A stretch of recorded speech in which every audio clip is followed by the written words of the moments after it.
Hello, friends. Welcome back to Saturday Evenings Posted Mostly Presents with me, your host, Trevor Stewart 1308, and we are here with the Peanut Gallery. And the ASOC Prod Cat will be joining us shortly if she is not already there. Hi, Peanut Gallery. Peanut. P to the nutty. How's it going?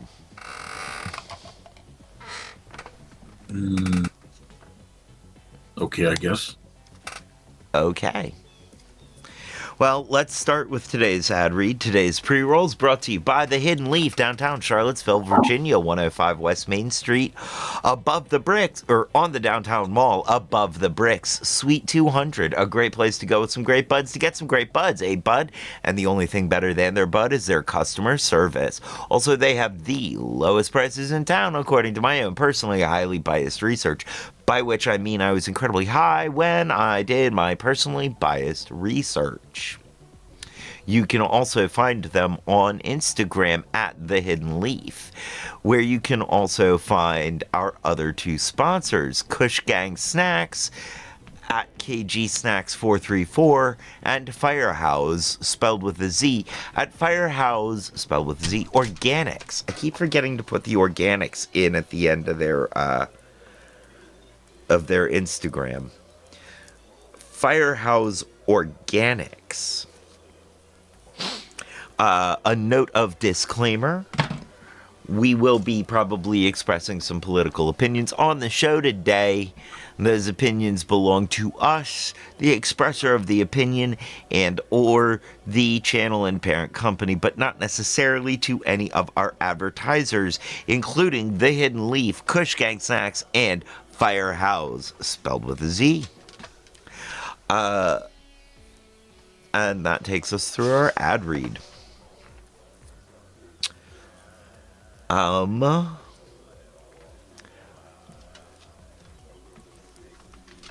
So, we have some headlines to discuss today, of course, some news stories. And I feel like the biggest news story to discuss today, well, I don't know if biggest. You know, I think the Iran war is still dominating the news cycle. But the puppy popper got fired. Hi, Just Me Crystal. Great to see you. Thank you for being here. I know you are currently also streaming, so I appreciate you being here and lurking. You went from the biggest news story to the biggest news story. Yeah.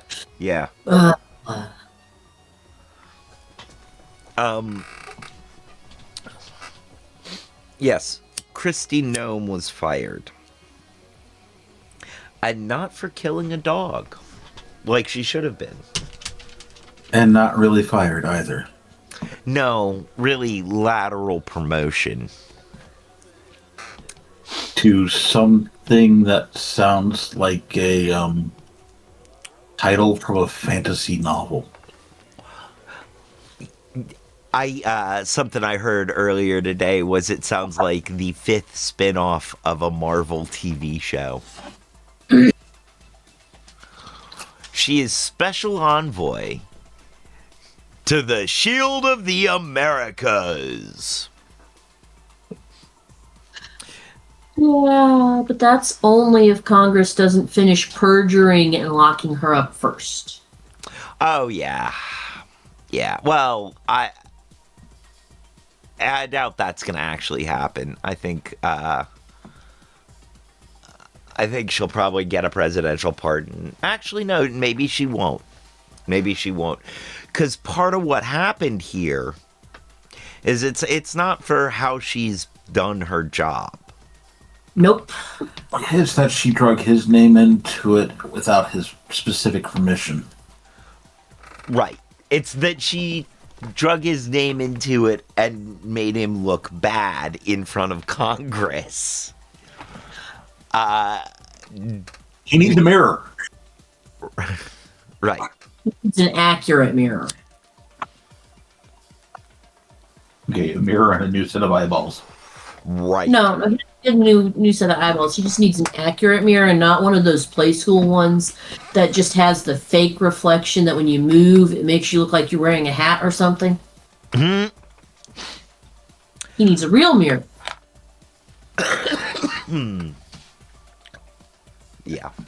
No, she's Gnome is getting hauled back in and made to clarify statements that she made that were found to be untrue, and specifically told, you need to come explain why you said this thing that is actually a lie, because we have on paperwork where you lied. Yep. And she is not. I doubt he's gonna actually do anything to save her. You know, no presidential pardons or anything here. And You're this saying is he's because going to shield her? nope. Meanwhile, Unshielded. Bondi is most likely to get held on contempt charges by Congress. Yes. You know what Christy Gnome did. So the dragging Trump's name into it. I find this particularly interesting. She did a run of commercials where she was sitting on a horse talking about all the great stuff that DHS was going to do. And this costs $2 billion, something like that. It costs 244 $244 billion. Also, the contract went to the husband of one of her aides, and the company didn't exist prior to this. Yeah. And when she was in Congress being asked about it, she basically said, yeah, Trump greenlit it. Trump said, do this. Said, this is okay. And he was like, I didn't greenlight the commercials. Apparently he did greenlight the spending of the money or something, but not that much money and not the commercials, but he did want her to advertise positively or something. Mm-hmm. This also feels like a convenient way to get rid of her. Oh, yes. Because the person that they're putting in to replace her, Mark Wayne Mullen, he is in my opinion, an attempt to get people back on the side of DHS and distract from the Gestapo techniques and the ICE foibles, if you will, the ICE problems of DHS, and concentrate on the FEMA and tribal aspect of it. Mark Wayne Mullen is a Native American, a tribal American, and has a really good working rapport with the tribes and the tribal nations, where Kristi Noem did not. So what I have a feeling this is an attempt to put the spotlight on the tribal American U.S. relationship. And the one that's been very strained in the last several months? Yeah, and try and repair that instead of you know, fixing ICE. Because Yeah. he still wants ICE, the regime, still want ICE to be their personal foot soldiers. They don't want to give that aspect up, but they want to clean the image of DHS up. Well, he did not get off to a good start with that.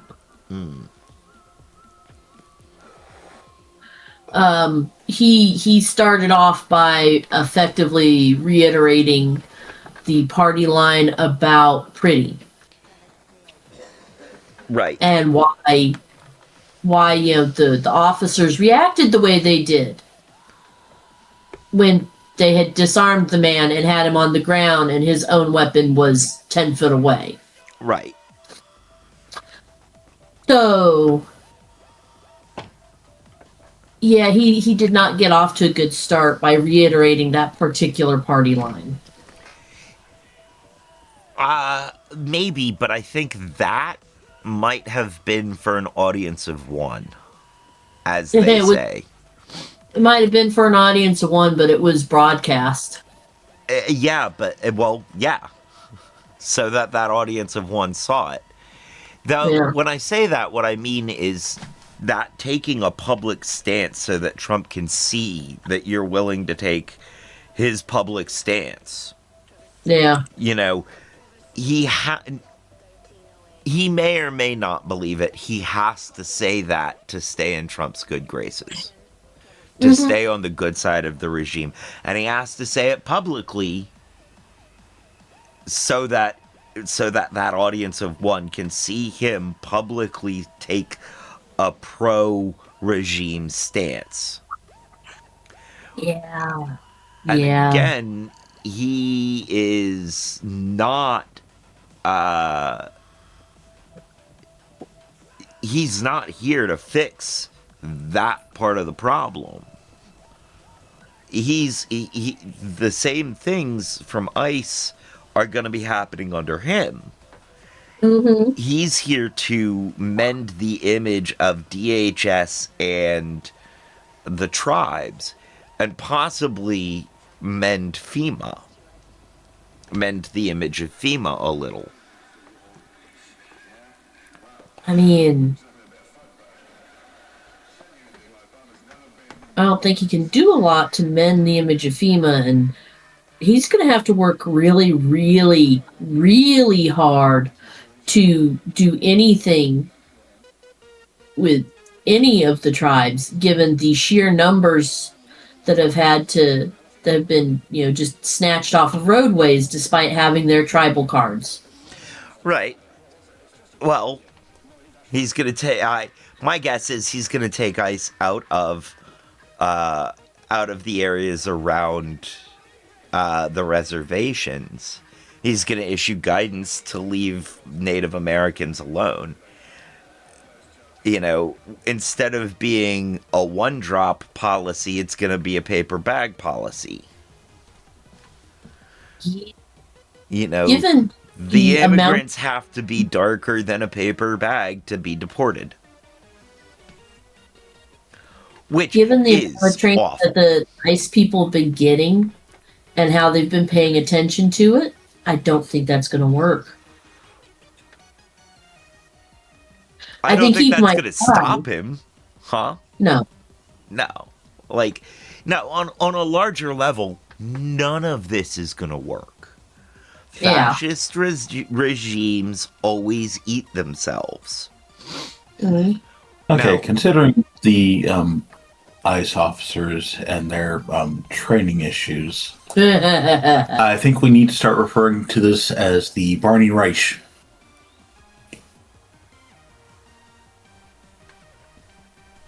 Only if we can let them have the same rules that Barney While had I'm with Secrets taking of a One. hit, you jerk.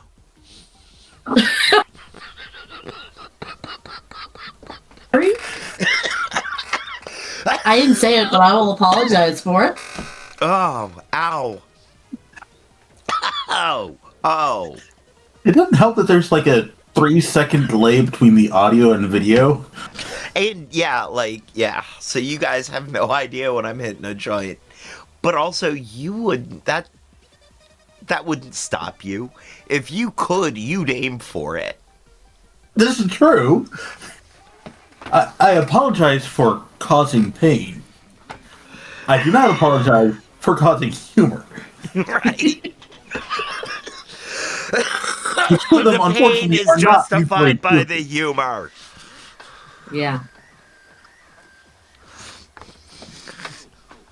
That sounds an awful lot like the ends justify the means. You're starting to sound a little Sith. Well, I am trying to get in touch with my emotions, so yes. Found out that repressing isn't good for them, so being Jedi is not healthy. No. No, Jedi are not good people. Can we get back to Barney Fife? Speaking Before of we end up Sith on that Lords, Yeah.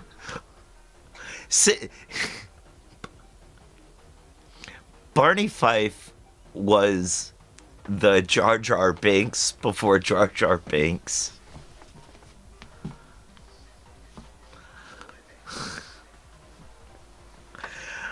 All right. Well, okay. So let's take a look at the articles because I just talked a lot about the first two that were up there. I don't know if we covered everything. Let's see. I feel like we covered most of it.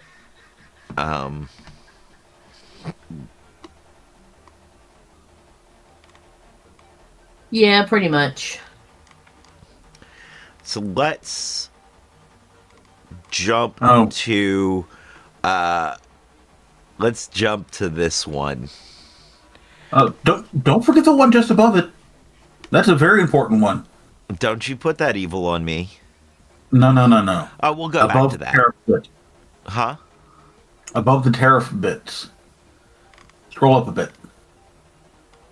Oh, we'll get to that. We'll get to that. Don't you worry, we'll get to that. But we're going to stick with the ice story at the moment. Accurately titled that particular article. I understand. I almost forgot to share my screen with you guys. Oh dear. So, the Barney Fife situation that Peanut Gallery is talking about. From Newsbreak, ICE agents keep shooting themselves during firearms drills. Docs reveal.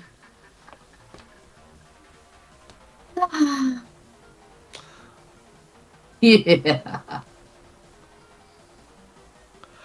Several ICE agents accidentally shot themselves during routine training exercises last year, according to internal documents first reviewed by Newsweek. The outlet reported that 3 federal immigration agents discharged their firearms within a 2-day span in March of 2025, each time striking themselves in the leg while holstering their service weapons. The records were obtained by watchdog group American Oversight through a Freedom of Information Act request shared with Newsweek. All of the agents survived and were treated and released. Okay. Suddenly it's a lot less funny when it's only 3. Oh no, there's more. One incident occurred on March 17th in Baltimore during quarterly firearms qualifications when an enforcement and removal operations officer accidentally fired his weapon, grazing his upper right thigh. The next day, 2 Homeland Security investigations agents were injured in separate incidents in California. At a training range in Clayton, 1 agent shot himself in the right thigh while holstering his firearm.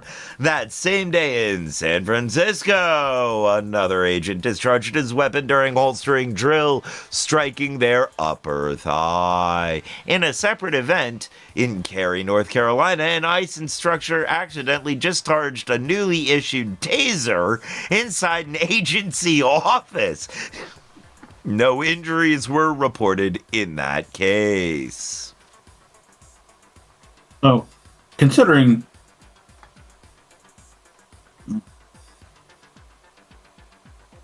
the self-imposed super macho image a lot of ICE officers seem to have, and where they kept on getting shot, I would say that they're having a thyroid problem. Oh! Oh! Last I checked, Barney Fife wasn't a fascist, not overly racist, at least for a 1950 Southern sheriff deputy with an IQ of a turnip. No, Very Barney Fife true, was actually Patty. claiming to be a good guy. It's just this meme very much fits with one of the major through runs of his character. It Yeah. does. And unfortunately, unlike Barney, they are not limited to one bullet in their shirt pocket. No, they get a full clip. Yeah. Dude, they're not just getting a clip, they're getting most of a stream right now. Boo. Very good. Very good.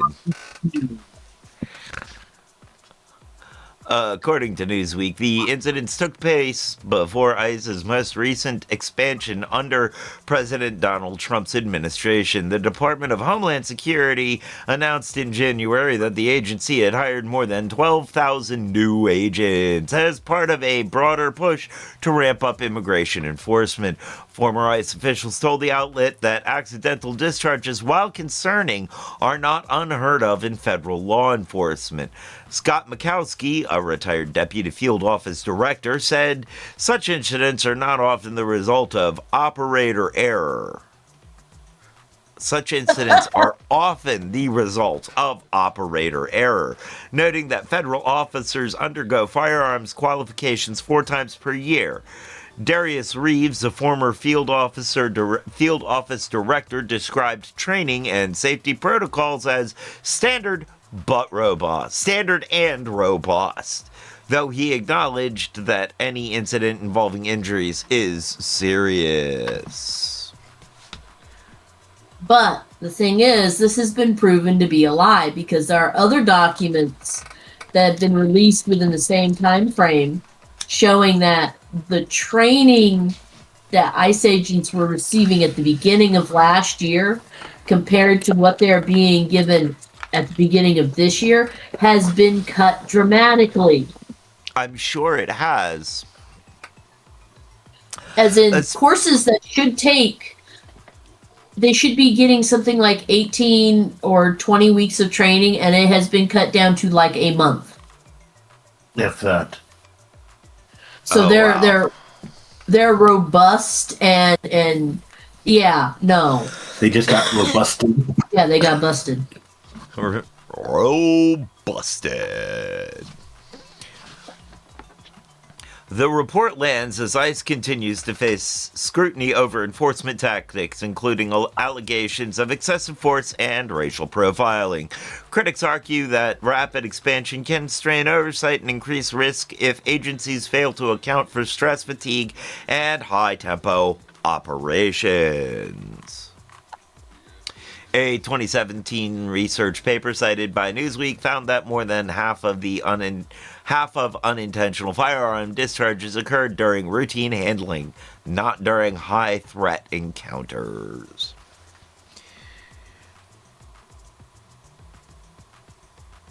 Sheriff Andy was definitely a member.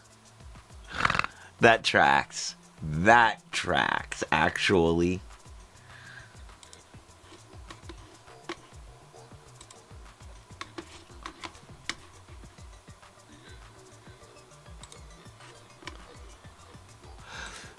So,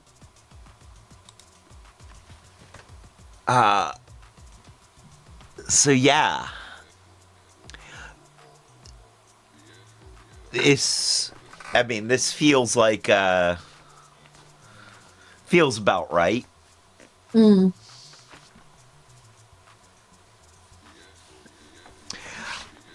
I would not be surprised if unintentional firearm discharges resulting in injuries increases Oh, because of the yes. push. Mm. Because Wouldn't of be the sur- push. I wouldn't be surprised if intentional firearm discharges were marked as unintentional. Yes. Yeah.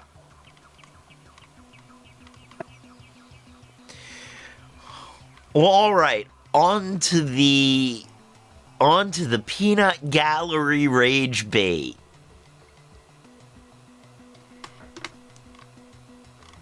On to the thing that will just irritate you. I don't think it'll just irritate me, but it will very much irritate me. It Yeah. might irritate other people. Yes, you are correct. Daylight savings time returns Sunday. For millions, it will be the last time clocks change. You what? No, not Yeah. for us. Don't get Not for hopeful. us, no, but for other No, places. I'm still not hopeful because it's gone in the wrong direction.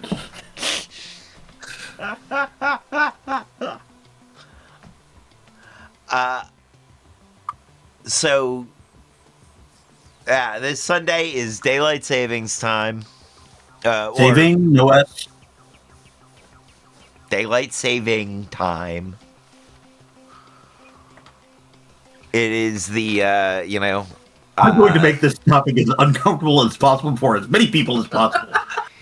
Even for Go the most for it. pedantic BS. Set your clocks forward. It is spring, so set your clocks forward an hour this Sunday at Lose 2. an hour of sleep because they're idiots.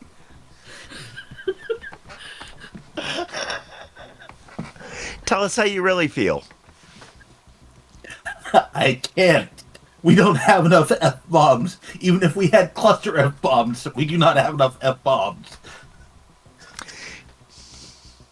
So, the big thing is that for people living in British Columbia, it will be the last time clocks ever change. Clocks change. Why the is British Columbia? Not even part of the U.S. But why did they have the expanded daylight saving BS?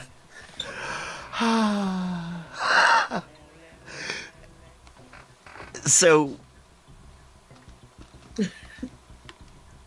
I'm gonna Suddenly, try. there's a silver lining to our falling star on the world stage. Maybe the rest of the world will realize how effing stupid this is and stop going along with it too. The silver lining to everything is you. Not only do you hope for the collapse of certain other regimes, but also the rigors of messing around with the clock on a yearly basis. You realize, jokes aside, that the weeks in which the clocks move, there are more suicides and heart attacks than any other week in the year. Actually, more Including than the Christmas. entire year combined. Including Christmas and New Year's. Yep.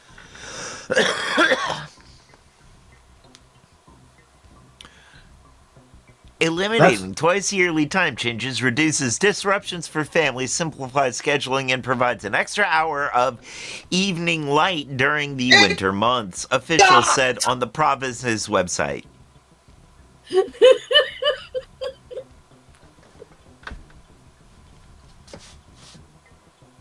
The sun is not up any.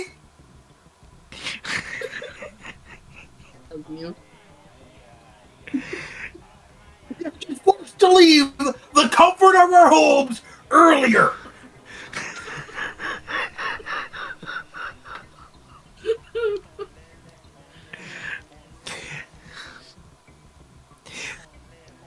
as much as I am playing this up for comedy, this is not entirely a bit. This is honest feeling. The move follows a survey that found 93% of residents supported staying on daylight saving time year round. 'Cause they're dumb.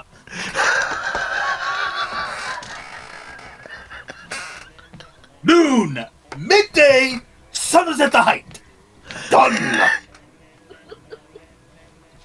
What time is the sun at the height? Oh, at 1 p.m. Why?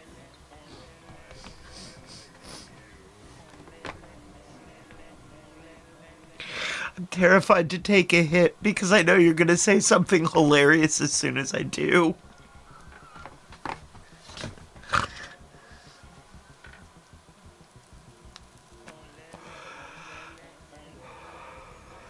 Thousands of years of scientific advancement based on the celestial movements being thrown off because I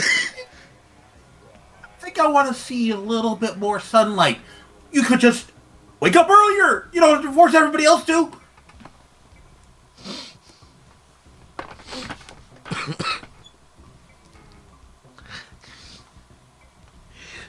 So why do you hate daylight saving time so much? Go ahead and tell us.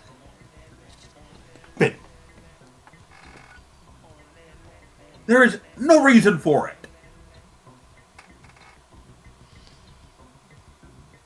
Oh, we get extra sunlight in the evening. No, you just wake up earlier. You get extra darkness in the morning. In the morning, when people are groggy, starting to wake up, starting to move. Oh, and when our children are on school buses, people are trying to wake up. It's dark. It's going to cause more problems then. But they get more sunlight in the evening so you can have their funeral at better time. That is thrown wildly out of proportion, but... So you can have their funeral at a better time.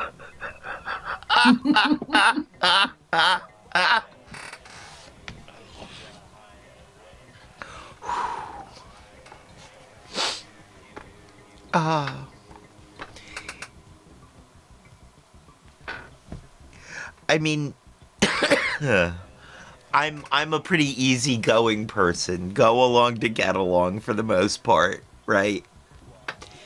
So I have this time change stuff has no... For me, I really don't care. But I love that you're so passionate about it. I do. And I understand where you're coming from, because your arguments do make sense. I just don't care. And the earlier arguments of, it's for the farmers, the ones who didn't pay attention to a clock. They paid attention to the sun. You change the clock, that does not change the effing sun. Right.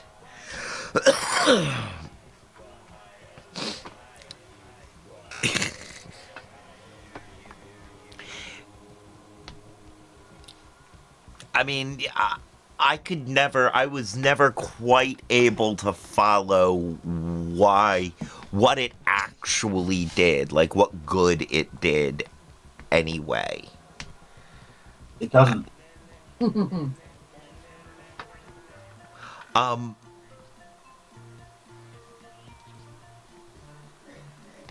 Yeah. I wasn't it something about saving electricity? That was the reason why it got changed to earlier, cutting real time even effing shorter. Okay. It used to be on or near the effing equinox. We had 6 months on, 6 months off. We had closer to real effing time. But no.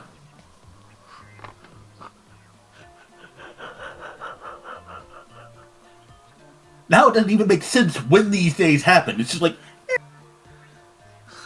the middle, early March, we will go on to bullshit time.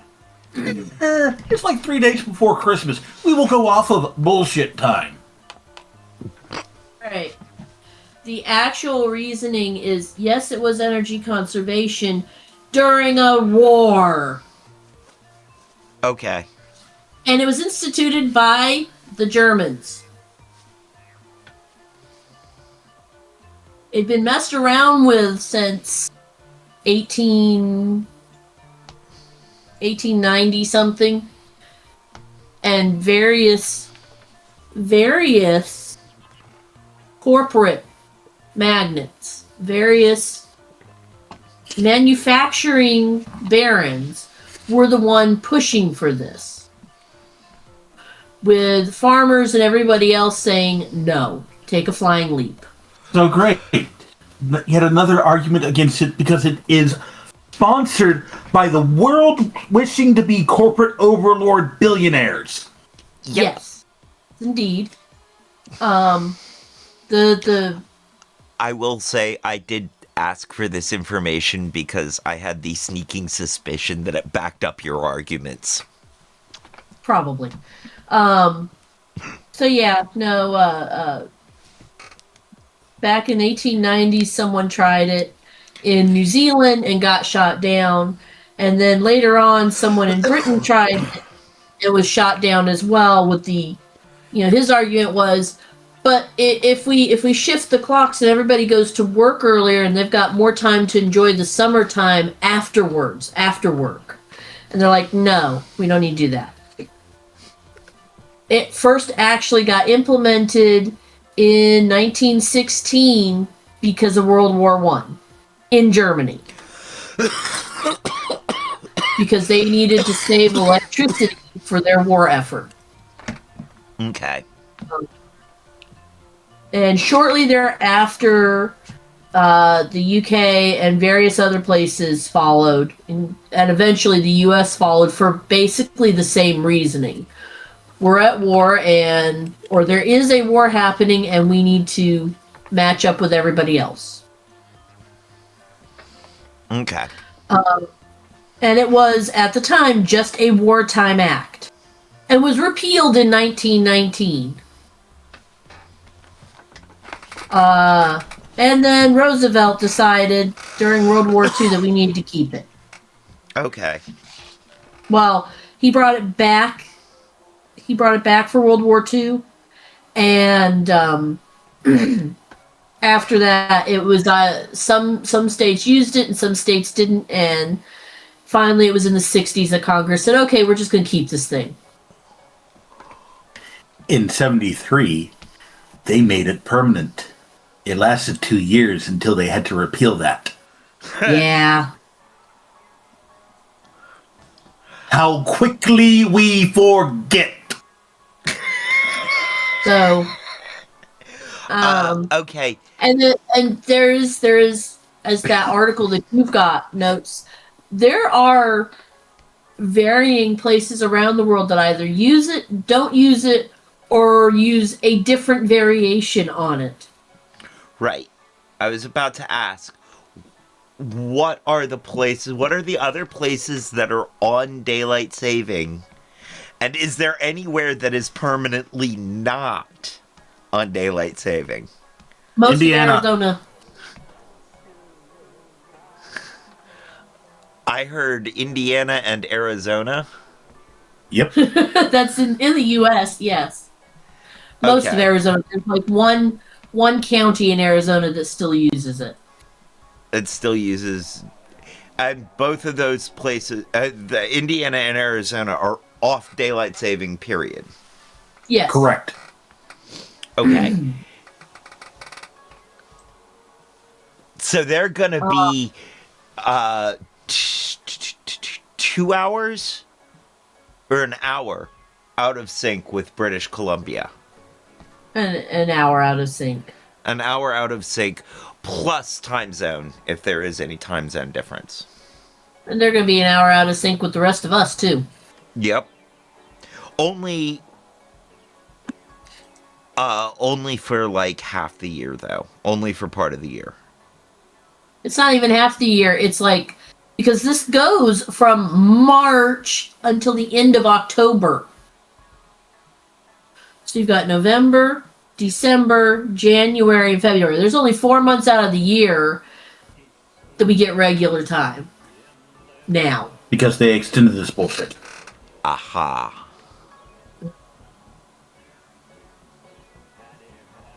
Okay. So, for 4 months out of the year, they'll be on the same time with us, but the rest of the year they'll be they'll be on different time. Yep.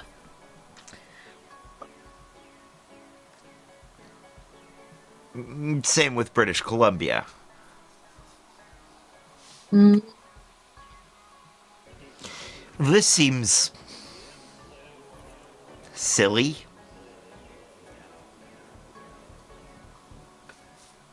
This seems poorly planned. Yes.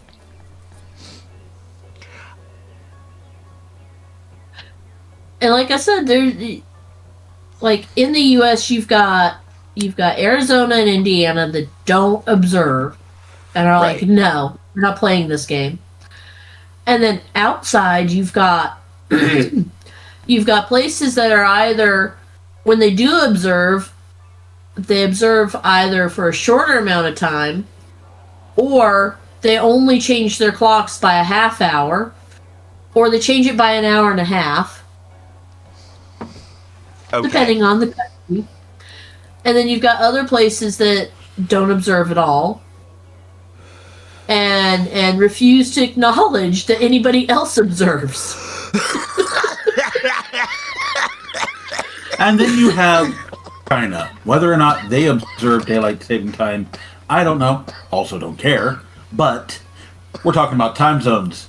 And China officially is one solid time zone. Yep. Holy crap. Massive country, one time zone. I mean, 5 I guess a.m. in Beijing. It is 5 a.m. on the edge of Russia. Yep. I mean, okay. I can see why having a standardized time makes scheduling in the entire country a lot easier. And all it does is divorce time from solar position. It just means that your day just moves. You know, the time of your day just moves at its own steady pace and has nothing to do with the amount of sunlight. Which Also, is with their government-owned industry, oh, you go into work at 5 a.m. means half the country spends most of their workday in darkness. yeah. I mean, yeah, which sucks, Yep. but it's standardized. I mean, also, and the other thing is, you know, the farmers still work with the sunlight. It's just that the sunlight comes at different times. It, you know, they don't, it, so it is, it could make it harder for them to do other business, but Yeah. they will, you know, they'll still keep moving with the sun.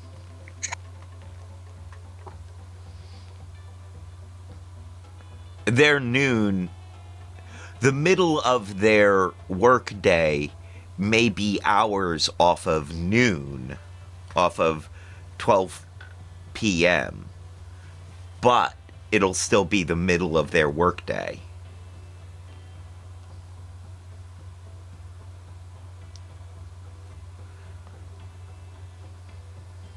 It's...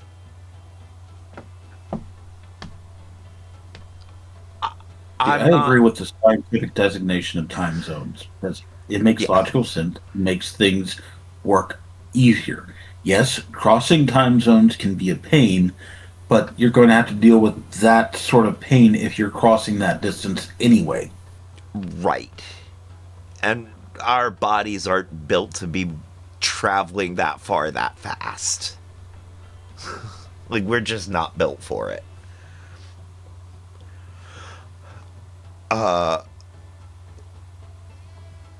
So I agree with you. I think that tying time to the position of the sun on the face of the planet is a good idea.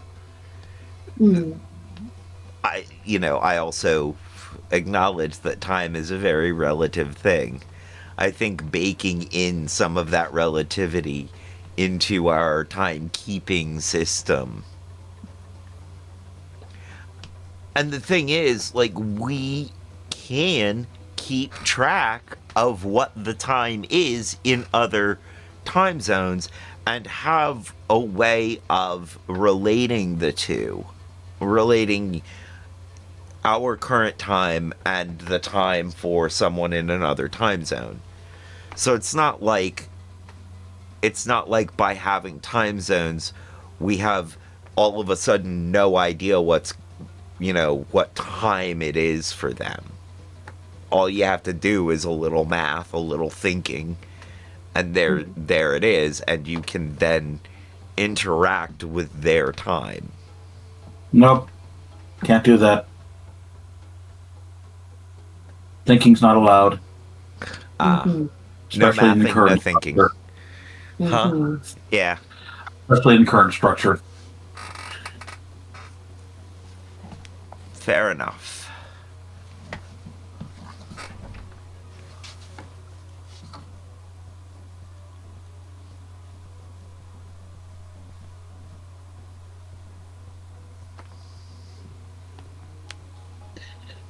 And I'm perfectly happy to be completely rid of detrimental limiting shenanigans.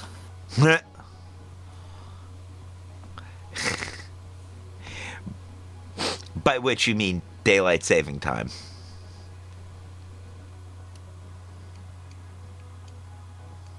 DLS. Yes. All right. Well, now that we've pretty much worked that all the way out, let us. There's only so much screaming I can do about it at a time. No pun intended. Accepted, but not intended. Yes, you do seem to have worn yourself out there. Well, I also realize that I'm very close to wearing out my welcome for it, so if not already stepping over that line. I've been enjoying it.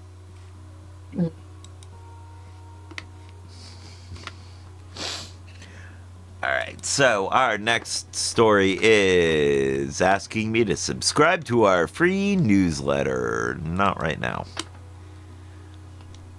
From Common Dreams. Federal judge orders Trump administration to refund billions of dollars to businesses that paid illegal tariffs. One organizer called the ruling a victory for small businesses who have paid billions in unlawful tariffs and deserve their money back.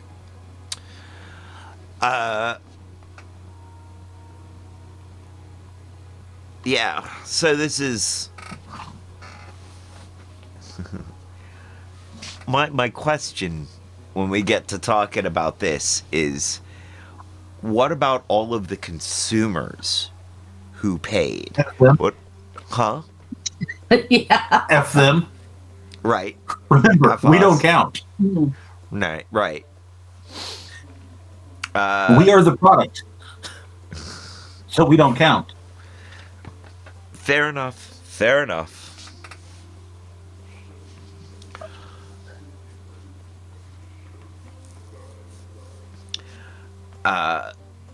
U.S. Customs officials are due to report to the Court of International Trade in New York on Friday to detail their plans for issuing billions of dollars in refunds to American businesses that paid tariffs which were struck down by the U.S. Supreme Court last month.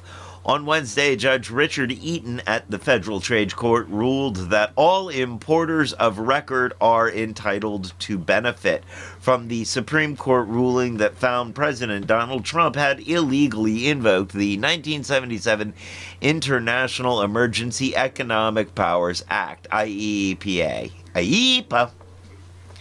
to impose tariffs on more than 300,000 U.S. businesses that import goods, the vast majority of which were small businesses, as a central policy of his economic agenda.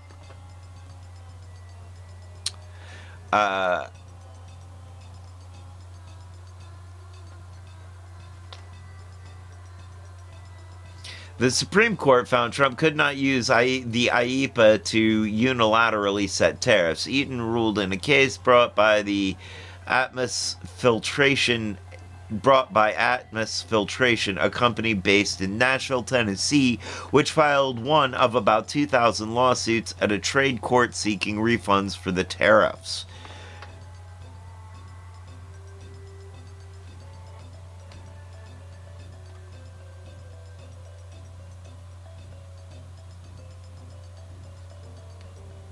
Well, okay, so this is I don't really want to get too deep into the weeds on this one. I mean, the important thing is there's a class action suit. A whole bunch of small businesses are suing to get their cut of the illegal tariff gains. Mm-hmm. And I think due to previous rulings by this Supreme Court, only the people named in the class action lawsuit get to claim recompense. I think that universal injunction, those universal injunction rules are partially at play here. They may be, and that's something that they're going to have to be more clear on. Because generally a class action lawsuit is different from a universal injunction. It is. So if there's a ruling that impinges upon that itself, then we're going to have a whole bunch more lawyers upset over that. Yes. And the thing is, like, I don't think the regime is going to bother being clear legally about what's going on. Not until they file their own class action lawsuit and are told you can't do that. Right. Or their own universal injunction, and then they're like, oh, wait, that doesn't work. We stopped those. Right. Although laws apply to others, not us. Yeah. Right. Like, I feel like that's what it's going to be like when they go to start filing their lawsuits. Is like, oh, no. Those laws only apply to them. Yeah. While this is going on, the agencies responsible for collecting these tariffs in the first place are effectively standing there looking at the courts with their pockets hanging out going, we can't do that. And somewhere in between, not necessarily as a response to either this particular filing / ruling or the fact that the others are saying, we can't pay anybody, we don't have money. They took all our money and they gave it to someone else. Maybe for certain advertisements. Maybe. I feel like that is where at least a decent amount of it went. There are certain companies that have stepped up and said either we're going back over our records and giving people back money because we know they bought stuff during this time and they got charged tariff fees that were illegal, and then we're going to go get our money back from the government, or they are putting out, they're putting together pages on their website so people can go file for reimbursement. Okay. I know So that here- some of these companies ate the fees. Yep. Just ate the tariff fees, hoping that they'd be deemed illegal, and being like, and those were the first companies on the lawsuit, I believe. Costco. Huh? Costco. You're right. They were one of the main biggest ones, and they were really loud and very, very adamant about how they were not passing that on. And the moment that the Supreme Court said, nope, these are illegal, their lawyer was in there in like the next 5 minutes filing. Right. They had that paperwork prepared. They were like, they were ready. They had it prepared, and they had somebody sitting there waiting to hit send the moment that the ruling became public. Right. Okay, you might want to make note of this because this is one of the very few times that I will ever say something positive about / defend the smiling box regime. Yes. Wally World. Nope. No, the other smiling box. Oh. Right. The ones named Bezos after the land. forts that they've cut down to make their profits. Yes. Mm-hmm. Because for a while, before they got sued into not doing it, they had listings on most everything on their site of how much the tariff was actually costing the consumer. Yes, they did do that.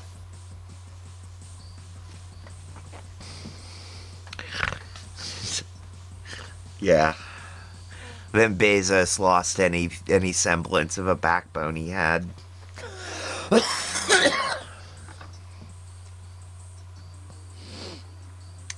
What was this you typed? Tariff costs that they passed most of the cost on to the consumers, so the plaintiffs have not lost the monies that they're asking to be refunded.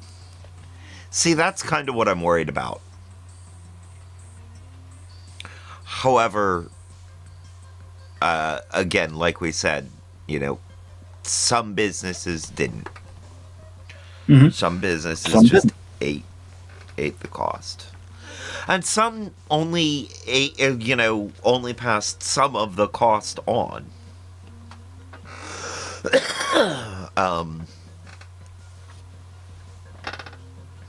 Yeah. But it's like one of the main drivers of inflation. Okay, we are having to charge more for this because of such and such crisis, incident, world problem, or whatnot. Oh, this problem has resolved itself, but we have determined that the market will bear this cost, so we are not lowering the price. Right. And that's one of those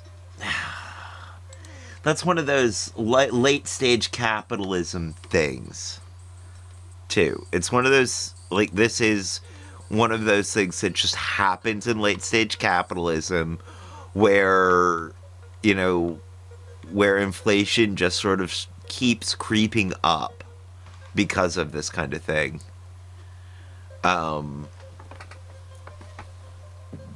So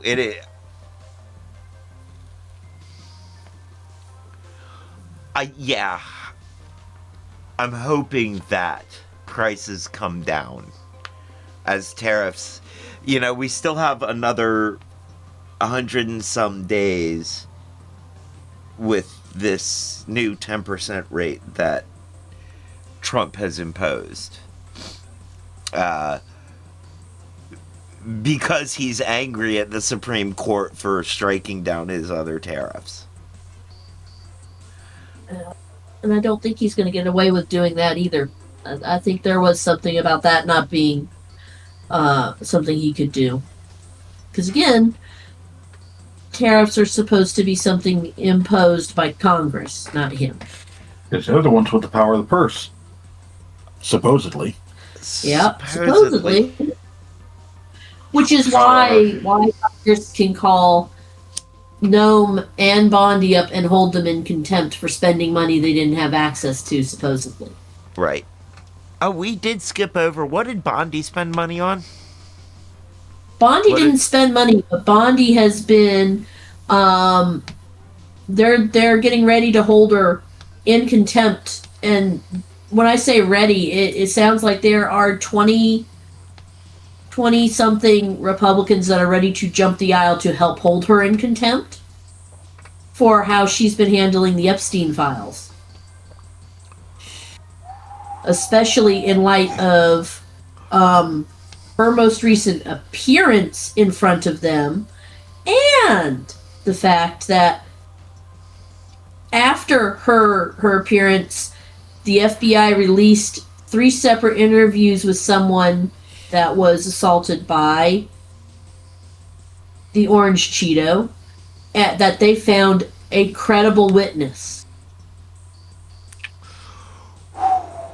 And the only reason why the investigation with that particular witness did not proceed any further is because after like the third or fourth interview, she backed out and said, if you're not actually using my information to hold anybody accountable, why should I give you this information and set myself up as a target? Right. Wow. Okay. Okay. Okay. So they can't impeach her because that requires a Senate vote to actually carry through. But they can hold her in contempt. But they can hold her in contempt because she violated directly a congressional order. Wow. I mean, that's. Problem is, holding somebody in contempt of Congress is, as far as I know, pretty much just a slap on the wrist. Except for it can include fines. I mean, yeah. Yeah. I don't know. I think it's absolutely fine to hold these people in contempt. Oh, absolutely. I think it's absolutely fine to hold these people as contemptible. That too. I mean, I did recently say to someone that I shouldn't judge these people on their jobs or the jobs they're doing. I should judge them on who they are internally. And Kristi Noem killed a dog, and I find that contemptible. Yep.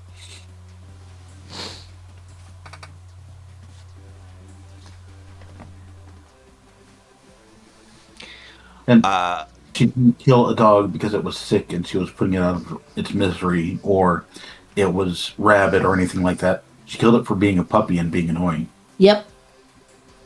Right. Right. If she'd have done it for a good reason, I would have qualified with that. Mm. But no. If it had been an old Yeller situation, we understand that. Very sad. Understand. But also don't brag about it. No. I mean, that in and of itself is kind of weird.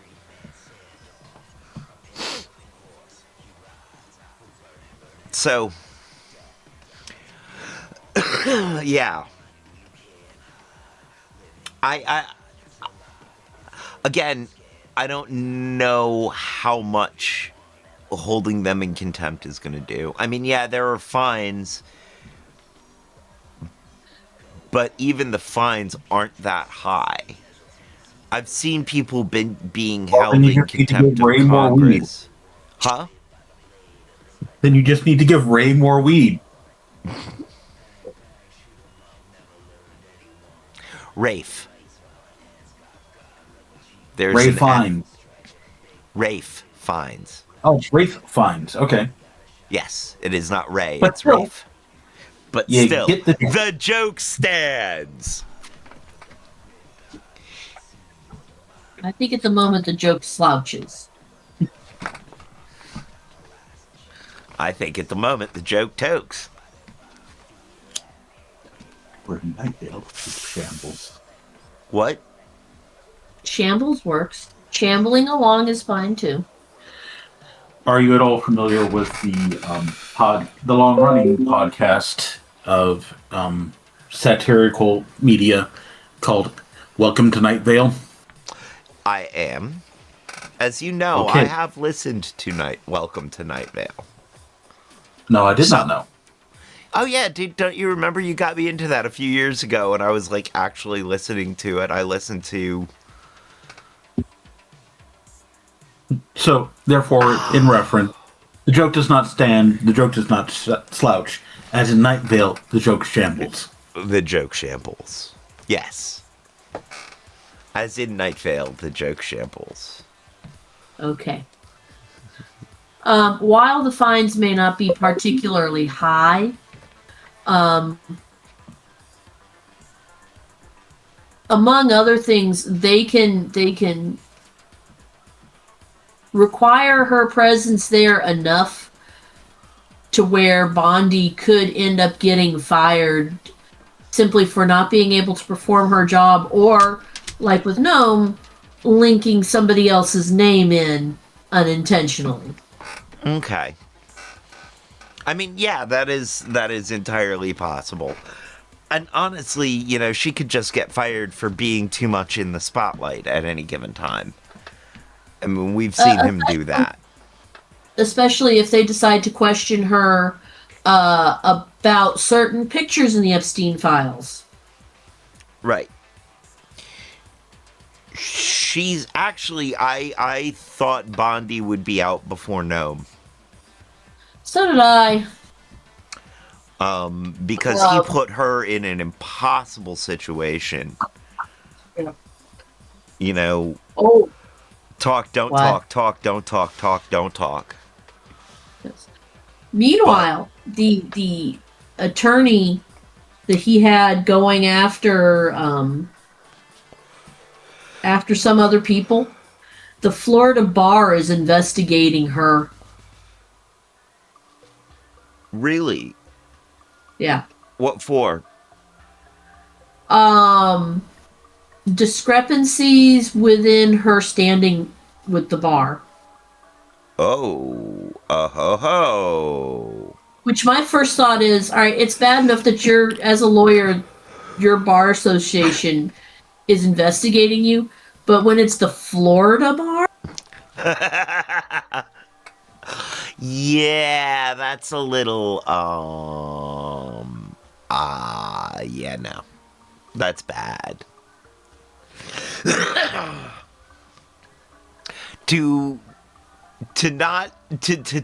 cross the line as a Florida lawyer. Just, Yeah.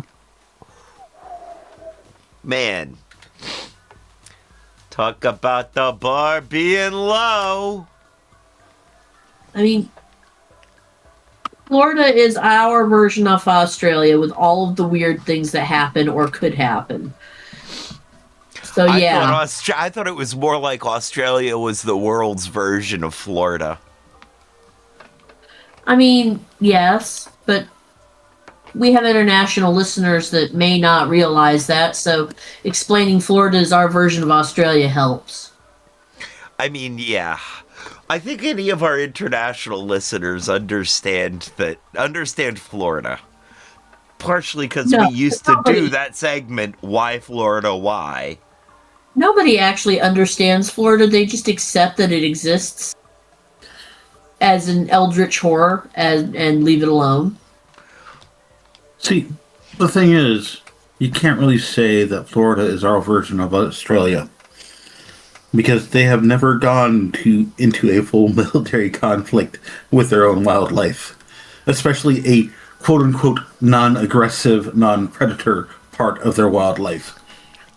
Okay, I can agree with that. I do not recall any actual military action against wildlife in Florida. Snakes. Sorry, wow, that was... Yeah, they are in office.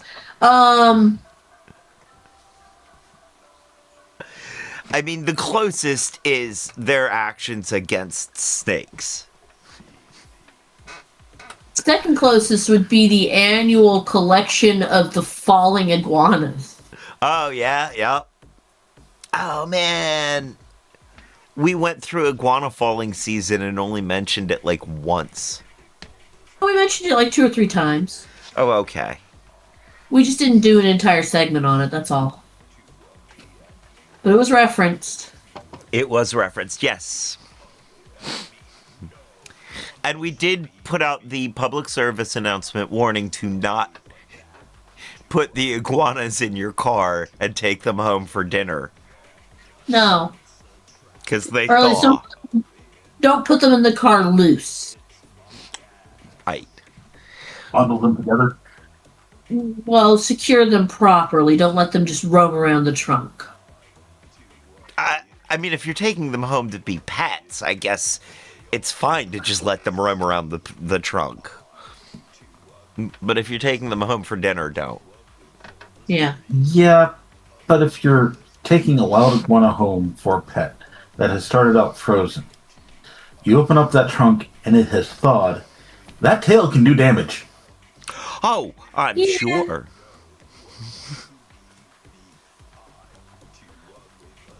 Well, that's why if you're going to bring one home as a pet, you bring home a little one.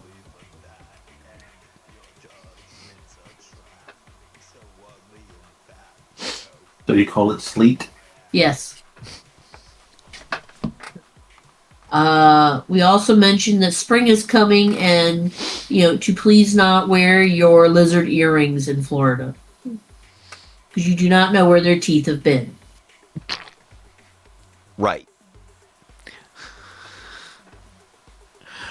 All right. We've got 2 headlines left. Well, technically, too. Yep. And this one I find particularly interesting. Mm.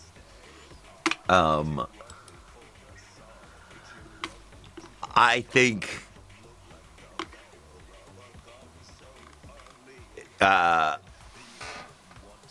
and this law, proposed Virginia law, addresses any school instruction on January 6th riot. I thought there was more headline there. Oh well. No, I like the way that that CBS phrased their headline. I like it better, but What did they say? Virginia passes legislation banning schools from teaching falsehoods about January 6th. Yeah. Yeah. And that really says everything you need to know. Now, Not necessarily. kinda. Like, and this law is really, I'm gonna go out on a limb and say set to become law. Because it only has to make it past the governor at this point. oh yeah. The reason why I say it doesn't really tell you all you need to know, because preventing us from teaching falsehoods depends on whose definition of falsehoods. This is true. Which is a very important definition to know in order for this to carry proper weight. Which is True. where the wording of the law. However, what the law actually says is only confirmed facts. And to only not teach that it was a peaceful protest. Basically. Yeah. So it wasn't a peaceful protest. It was a real riot. Yes, basically. Which goes along with the article that you threw in right below it about Mr. The one we saved for last. Well, no, I've got one that's the one- actually for last for to end on a nice note. This is one he put in afterwards. Oh, yeah. Just the photo of what happened. Yeah. So, now, the thing is, what this bill is essentially saying is teach the children the facts. Give them don't teach them falsehoods. Don't teach them, give them facts. And the fact that fact has become a politically charged word. Just remember, from the first term, there are alternative facts. Alternative facts, right. I get that. And it's a very fascist thing to say. Or that's a very fascist concept, really. Yeah.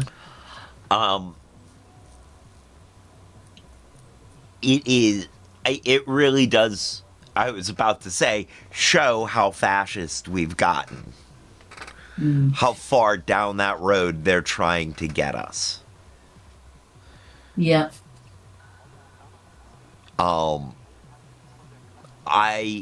applaud this bill I applaud Virginia for doing this. And I'm glad that it has met with only what I would call a minor amount of opposition. The fact that I didn't hear about it till it hit the governor's desk, that means it really hit only minor opposition. Yeah. So I have a good feeling about this. Now, this brings up something else for me that is not this. Yeah. But is similar. First off, let's look at that picture of Macho Man Mark Wayne on January 6th, the day he says was a show of love. Yeah. Right. So this is part of why we don't like Mark Wayne. Yeah.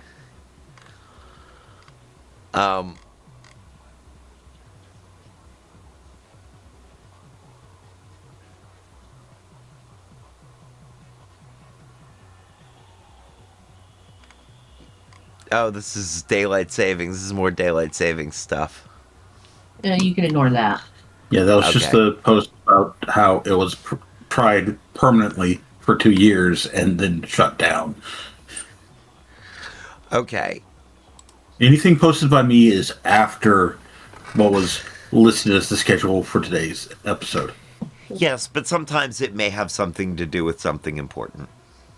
Yes. Like, the picture of Mr. Mullen. Right. So, now, the early voting for the redistricting legislation in Virginia has already started, hasn't it?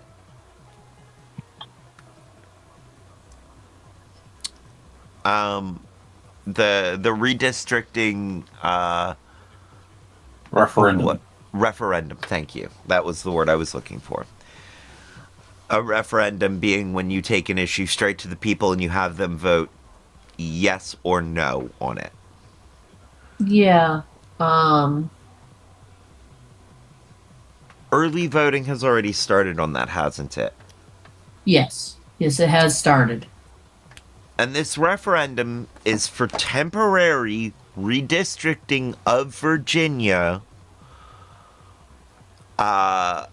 to make up for the Texas redistricting that has happened. Yeah. This is along political lines sort of thing.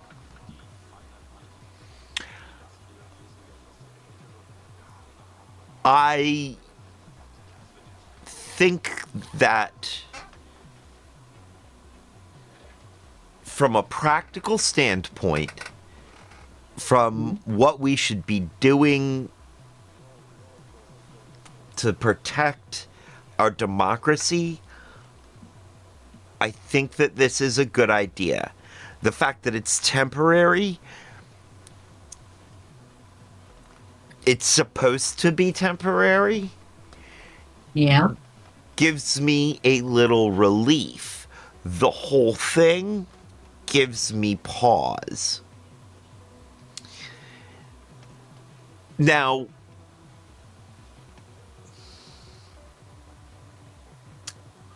I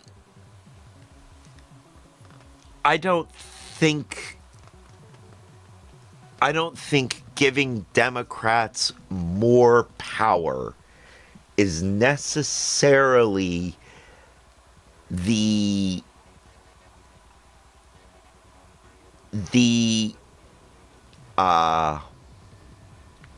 right answer here.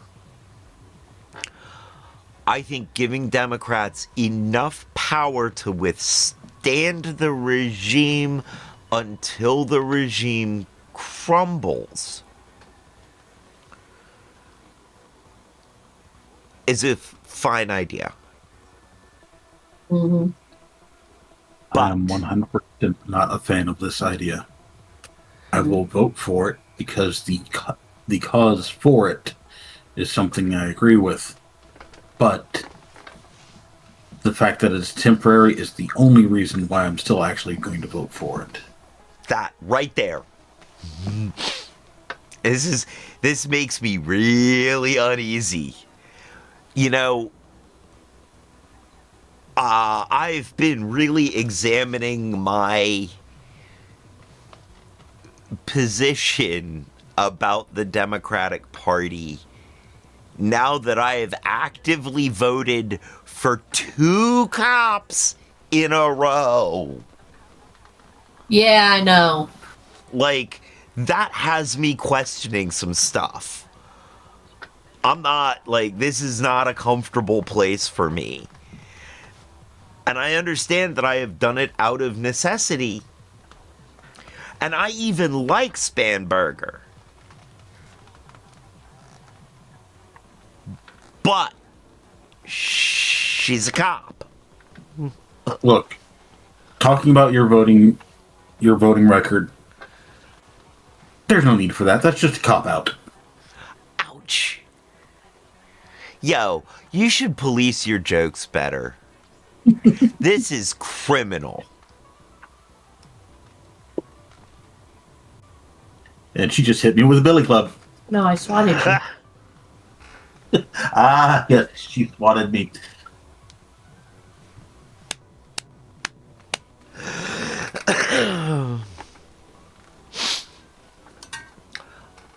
So, That was unwarranted. Oh.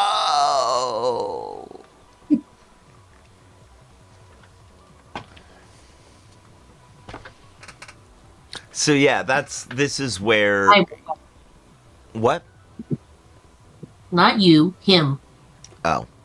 So this is where we are on this. You and I, Peanut Gallery. How do you feel about it, Kat? Somewhat similarly to you two. The fact that this is temporary, that it is stated to be temporary, and they will resume doing what they're supposed to be doing, how they're supposed to be doing it, when the actual time comes again. You know, okay, I'll vote for this because this sounds like it because you're swearing it's temporary, and this is supposed to be an offset to the Yahoos down in elsewhere.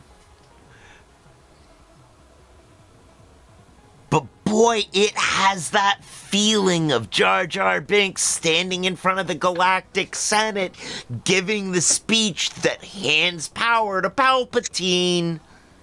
No. He was a Sith Lord. He was Darth Tool.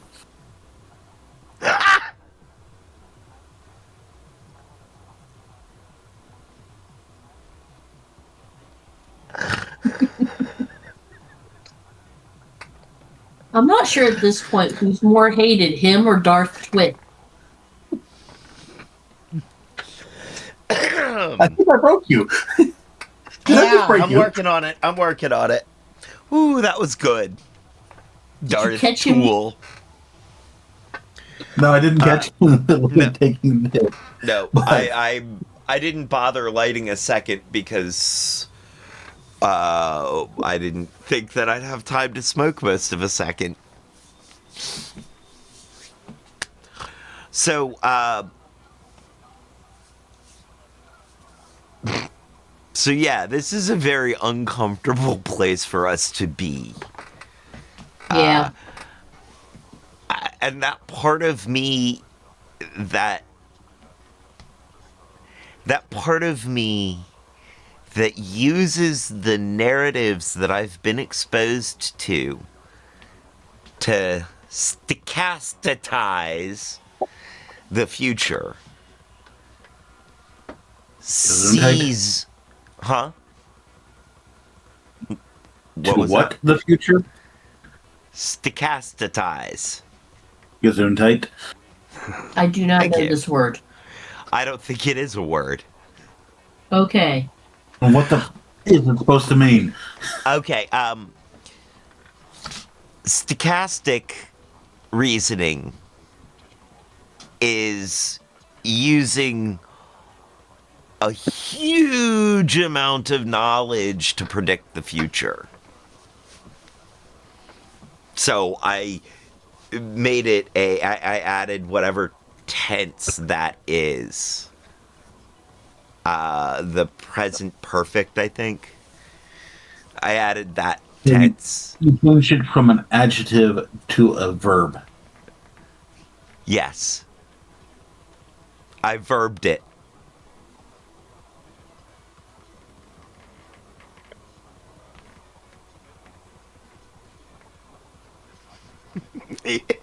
Correct me if I'm wrong.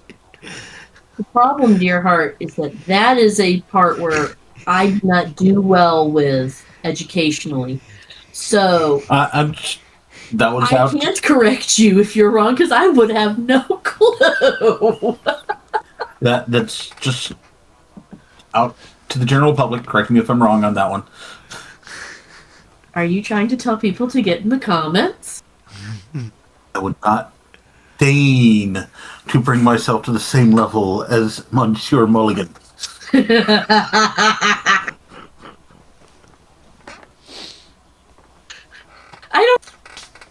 Your rant on daylight saving was pretty close.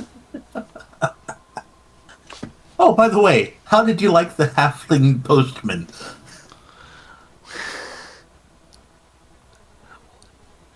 What the heck was that? What D&D game was that? What time period was that set in?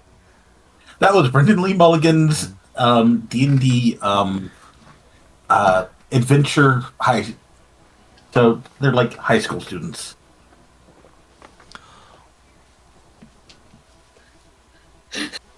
I thought, okay. Other than that weird, like, what? Wait, where? When? What? Other than the fact message that the was setting was amazing. completely alien to you. The message was just amazing. Oh yes, yeah. I thought you would appreciate that.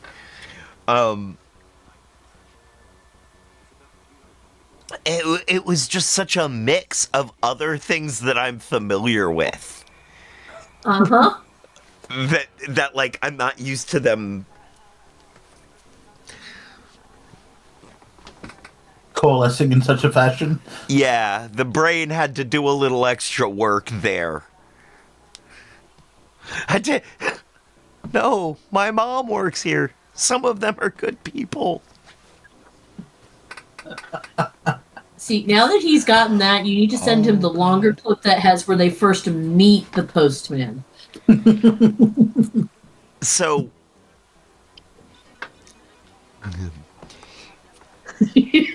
so the mutual gamer friend that we have that hopped in the game voice chat a couple of weeks ago, Yes. I didn't know he was a CO until that Aha. moment. He didn't know I was an ex-con until the game Friday, when I Oh, pointed out that prisoners get pretty poor treatment. Oh, See, yeah. I knew this about the both of you, and I was very certain that neither of you knew this. So I was Yep. like, I'm not sure I need to bring this up. Oh, This is oil man. and this is oil and water getting along. I'm not sure I need to stir this. I gave it a whole week. And then before game on Friday, which that game, like,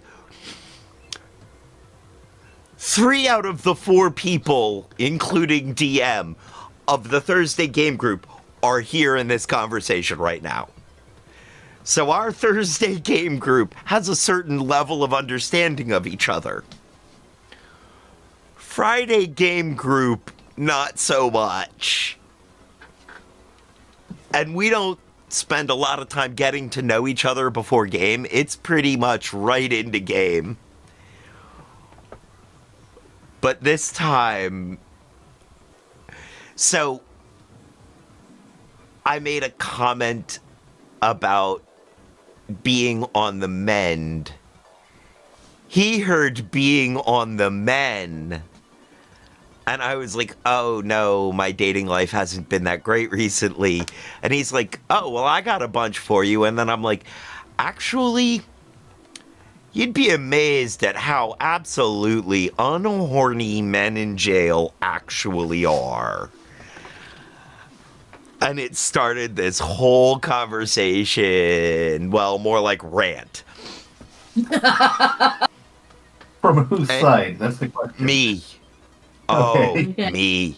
me. And I stopped short of a cab. I stopped short of being like ACAB, a cab, a cab, a cab. Uh-huh. Like telling him stories about not getting fed, and he's like, oh, well, that's a violation. You have a lawsuit. And I'm like, no, I don't. What world are you living in that a prisoner or an ex prisoner has enough rights to sue? Like, I might be the right color, but I'm not. I was in there. I don't get that. Like, nope. I If need we to want to have. boil it down to the way that you all have met through gaming, specifically D&D, he classifies as lawful good. Yeah, Yeah. and I qualify as Chaotic good, maybe chaotic neutral. I've had my lawful evil moments. Well, that's the difference between chaotic good and lawful evil is genocide. I've had my moments where I've thought, genocide might not hurt things right now. So chaotic neutral. Yeah. Okay, good. Um,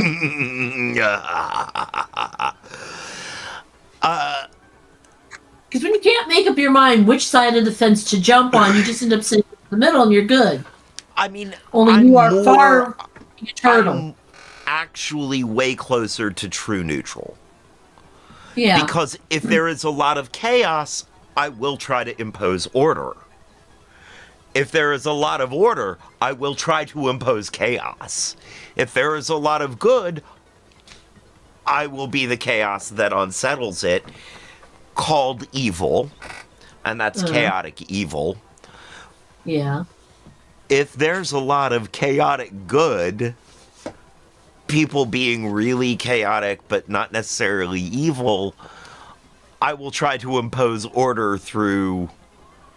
Other means. Right. Or I will be tempted to. Let's be realistic. I do not have the ability to actually do anything. Eh. But I'm a reaction to my environment.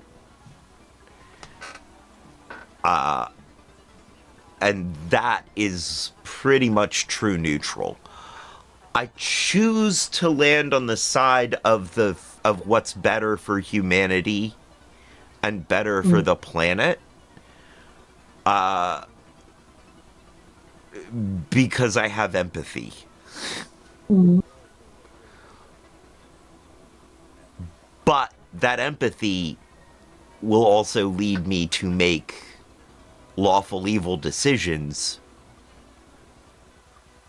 based on, yeah, based on emotion, based on Mm. other people's feelings.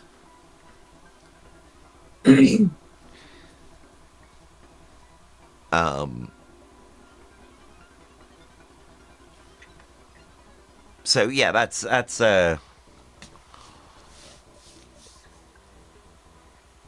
But yeah, he is lawful good. Yeah. Well, He also also probably playing a hasn't paladin. been, huh? So also he's playing a paladin type character in that game, is he? It's not that kind of game. Ah, fair. I mean, yeah, you kind of playing a paladin type character if you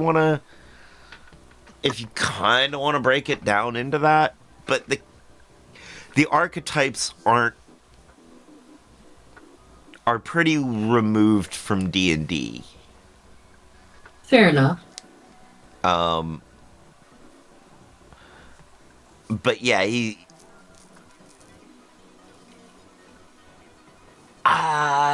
we haven't seen I haven't seen a whole lot of evidence of a moral code, but I've seen evidence of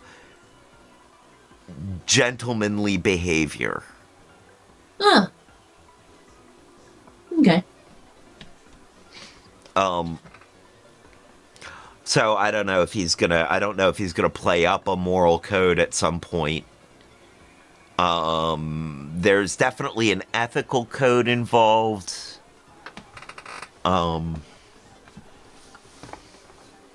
The biggest problem with the 9-point alignment grid Yeah. is it should really be a 27-point alignment matrix in 3 dimensions because you add the options of passive, neutral, and active. Yes. I also think that motivation should be worked in there. Selfless and selfish.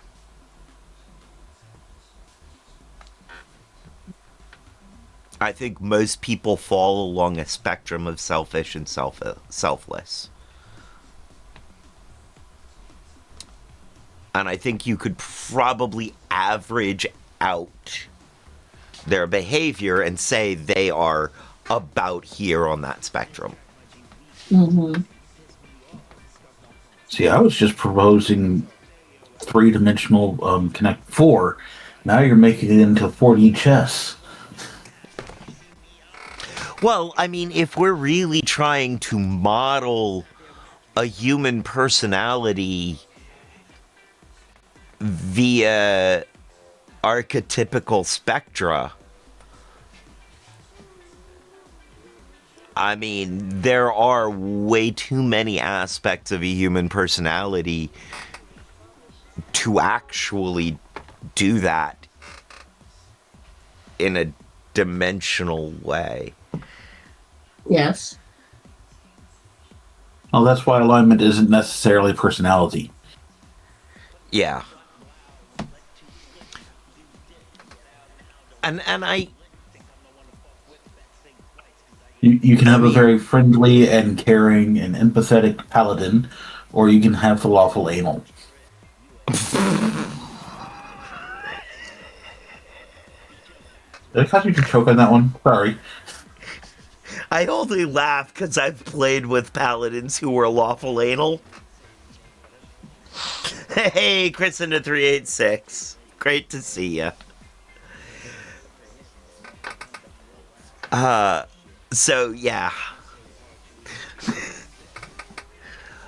I definitely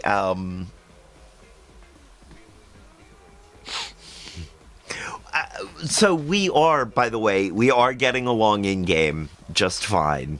And we're getting along just fine. It just,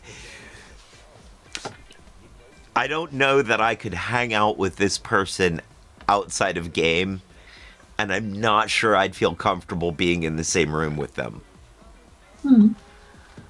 There is something in me that automatically sees them as an op now.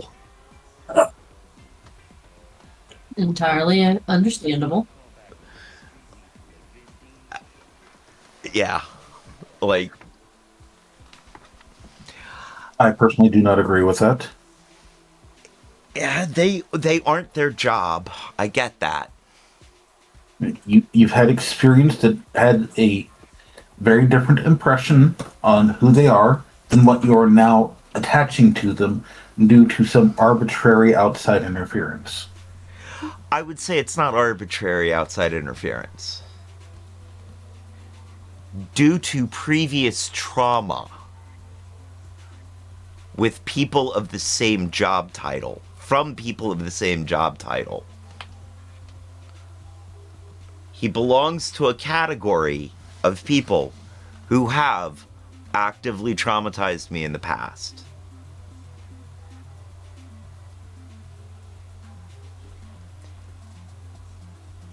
Just because I didn't initially know that does not change that I have a trauma reaction to that. That's where the seeing him as an op comes in. It is a trauma reaction. It's a trauma reaction to have been being dehumanized, having my entire personality taken away, and by people, not him, but by people who belong to the same group of people that he voluntarily belongs to.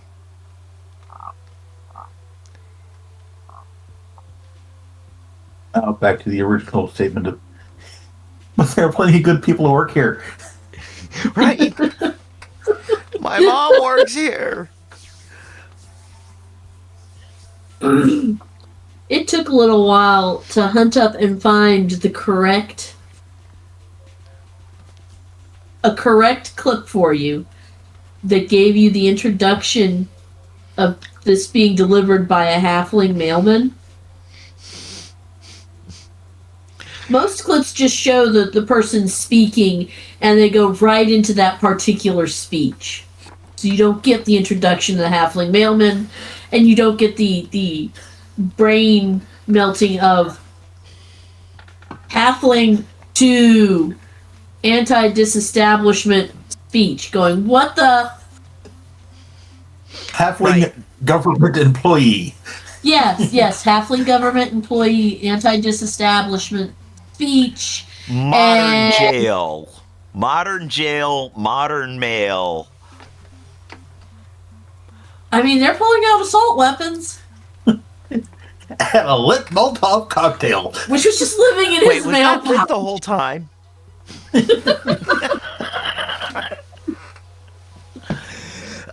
um. Yeah. I got a kick out of that. I did. We thought you would. And what brought it up All to right. me, what spurred me to actually send you that clip, was Kathy had found a pattern where someone had done that speech in cross stitch. With flames around the edge. Aww. So I wouldn't mind having that speech on as a recording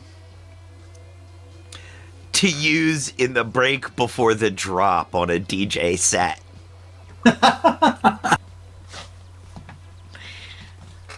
That would be fun.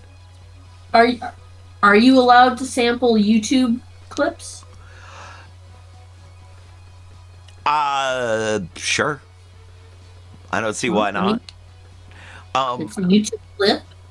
It is. It's the figuring out how to work. the process I'd have to go from getting it from a YouTube clip onto the iPad where I can use it as a sound clip on its own in the DJ program, and then I'd have to load it up as a song, not as a clip or yes, and sound also. Well, hey, good to know, Chris. Thank you. So there's a whole lot of stuff I'd have to go through to get it to do that. And I have a feeling if I had a real DJ deck, if I had real, I'd be able to set it as a sample. That's the word I'm looking for. And I could just hit a button and make it happen. MP3 it and put it on your soundboard. Yeah, I don't think I can put things on my soundboard in this with what I have. Like, that's at least I haven't figured out how to put things on my soundboard if I can. That's why I need, if I'm using a Stream Deck, I can. Oh yeah, I can put it on. I'm not using a Stream Deck. I'm using something like a Stream Deck for audio in, out, and I can put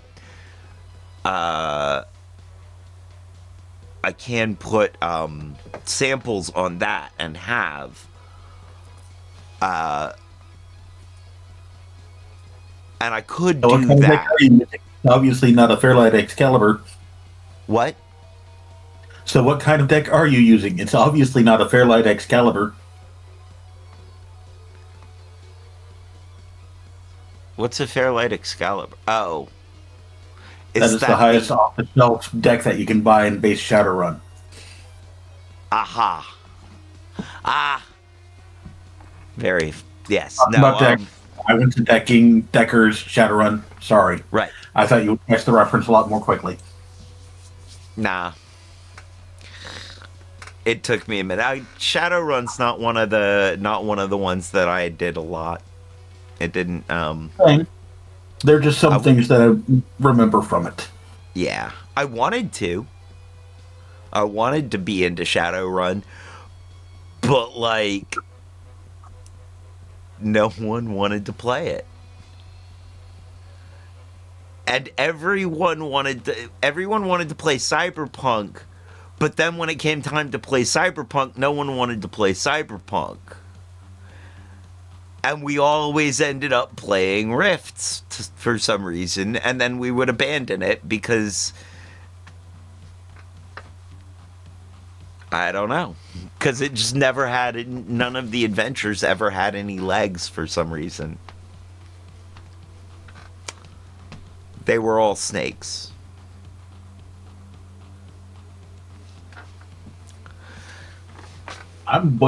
I'm assuming this is gaming before current Fortnite gaming for group? the win. Huh? These were a bunch of like random gaming friends. This was the Downtown Goth crew back in the day. Okay. Yeah. And they'd always want to play something. Well, and like we would always start a vampire game, but it wouldn't go anywhere. Or we would. Yeah, the only things that I had books for were vampire and D&D, and everybody was all D&D'd out. And they weren't really that into gaming. Like, they liked the thought of it, but they hadn't realized that what they really liked was getting together, drinking, doing drugs, and hanging out and being silly. And that gaming was just sort of there to be part of that. And once the PlayStation came out, it was Final Fantasy VII and Castlevania.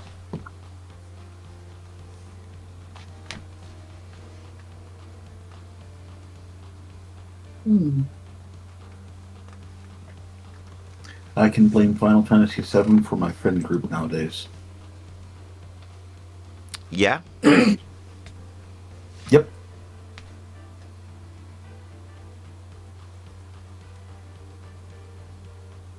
Okay. That was an opportunity for you to expand on that, but I understand. if While that's it where is you're a going to leave blatant it. factoid I don't have a problem sharing, it is not a factoid that I feel comfortable expanding in the public forum. Aha. All right. Well, there you go. We should probably move on to the last article here. Yep. The one that's kind. Yes. Does it rewind? You're old. Yes, and your point. I felt like saying it. Okay. We always rewind around here. This is true. Olympics make major announcement on Ila Malinin after returning to USA. Yep. I apologize for butchering that name. Ila Malinin wrapped up the biggest 2-week stretch of his life at the end of February when he concluded his time at the 2026 Winter Olympics. The 21-year-old American figure skater captured a gold medal in the team event, but ultimately faced some unexpected disappointment in men's free skate final, an individual event, despite entering as the heavy favorite. Mm-hmm. Malinin did not medal and finished in 8th place, but stood out afterward with his humility. While he was clearly upset with himself, that didn't stop him from being the first person to congratulate gold medal winner Mikhail Shidorov. Congratulating Mikhail wasn't about the results, Malinin told the International Olympic Committee.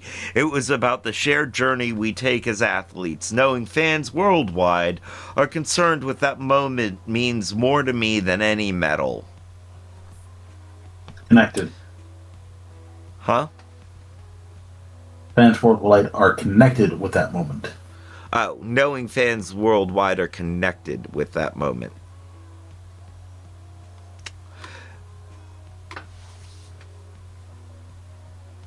That interaction made him one of the finalists for the Fair Play Award, which recognizes athletes who demonstrate kindness and sportsmanship during the Games. Now, weeks after the Olympics and returning home to the United States, where he was greeted by the cats he spoke about on several occasions.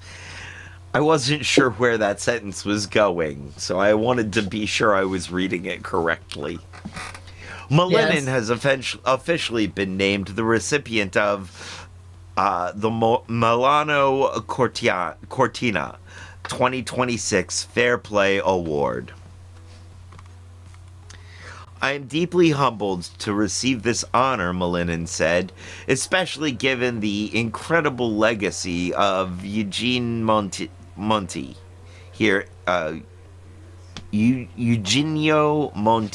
here in Italy. Malinin was up against 5 other finalists for the award, but with the winner determined by a fan vote, it's not much surprise that he ended up being the recipient given the size of his fan base in the world of figure skating. IOC President Christy Coventry also released a statement on Malinin receiving the honor and what the award represents for the Olympic Games. Fair play is the heartbeat of the Olympic movement, Courtney said. Ilya's actions reminded us all that excellence is not just measured by a podium finish, but by the respect and solidarity we show our competitors in our most difficult moments. The unprecedented fan participation in this award is a testament to the success of the 2026 Winter Olympics and the universal appeal of the Olympic values. Well, that is sweet. Hmm?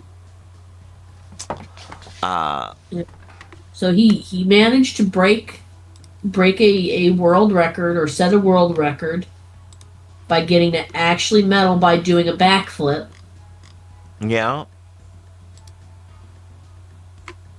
You know, he did that and wasn't disbanded. He got a medal after doing that move, and then he actually behaved like a sportsman should, and got recognized for it by everybody. Yeah. Yeah. That is, Man. Can you... Okay, so imagine being one of the runners up for the sportsmanship medal. How do you behave in that moment? I mean, I know how you behave in that moment, but like, what's going through your feels? Are you like, well, now I'm congratulating this winner of this sportsmanship medal? Shouldn't my good graciousness now be hmm? You're no longer on stage, so your reactions don't matter. right? I mean, yeah, but it's Well, still one of those like, well, what's got to be going through their head? and it's a fan voted thing, so they don't find out who actually won until after, or almost after, everybody has gone home.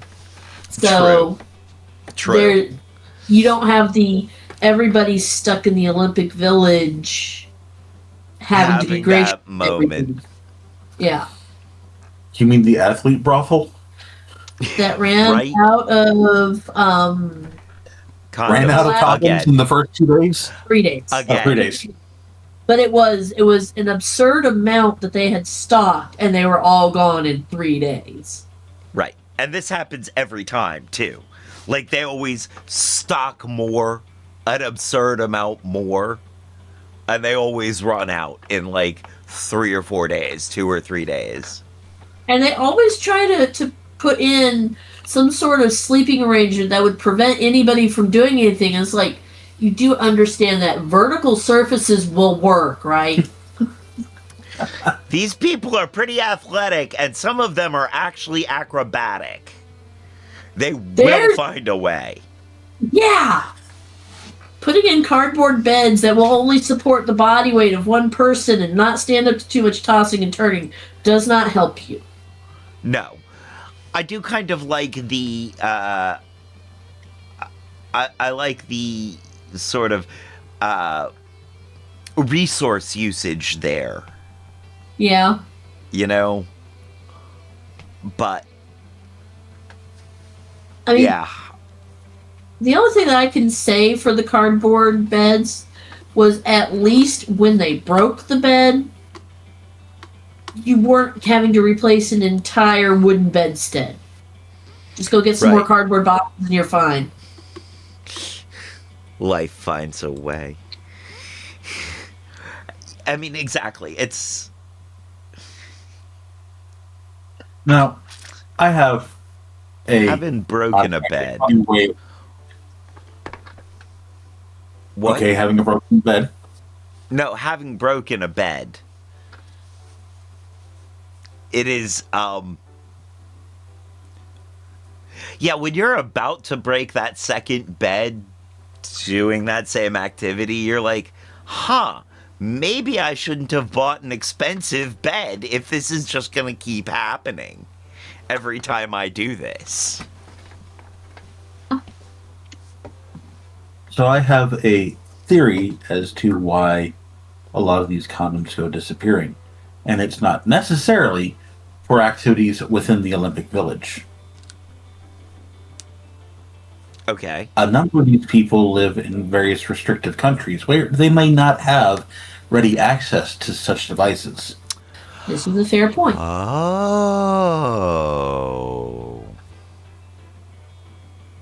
Which, I like this.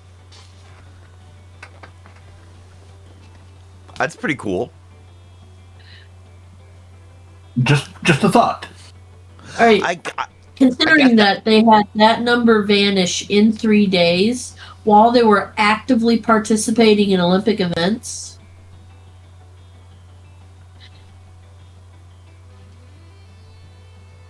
it makes me feel far less bad exhaustion wise thinking about that if you add in maybe they are collecting and taking things home. Are you okay there? the exhaustion wise. Like, Yeah, you are alright. actively competing all day in front of cameras. And then you go back to your cardboard bed and get more cardio. Like, in 3 days, you yeah. Use up more calories. It's like, how was anybody getting a gold medal at all on the 4th day at that point? Stamina. Also, they probably pass right out afterwards. So they actually probably get great sleep. Eh, perhaps. That's one hell of a piece of memorabilia to bring home, though. Oh, yeah. I have an Olympic branded condom. This is true. I have an unused Olympic branded condom. Ha ha. You know what that says, man? That you went to the easiest place to get laid and didn't get laid. This is true.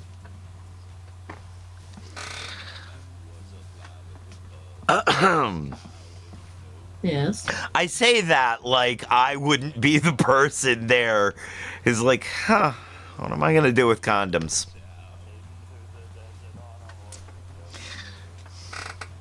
So, well, all right, joke. that's been. Home joke for you. Why do they make camouflage condoms? So they can't see you coming. I wasn't gonna say it. I saw that coming like an unblindfolded BJ.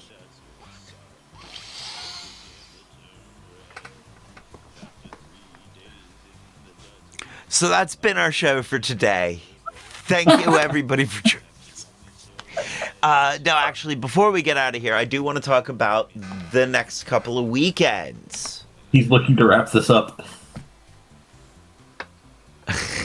With a wrap it up with a condom joke, baby. Next couple of weekends, though, we have got some stuff going on, huh? Next weekend, next Sunday, we are going to cover the Maple Festival, the Highland County Okay, Porky.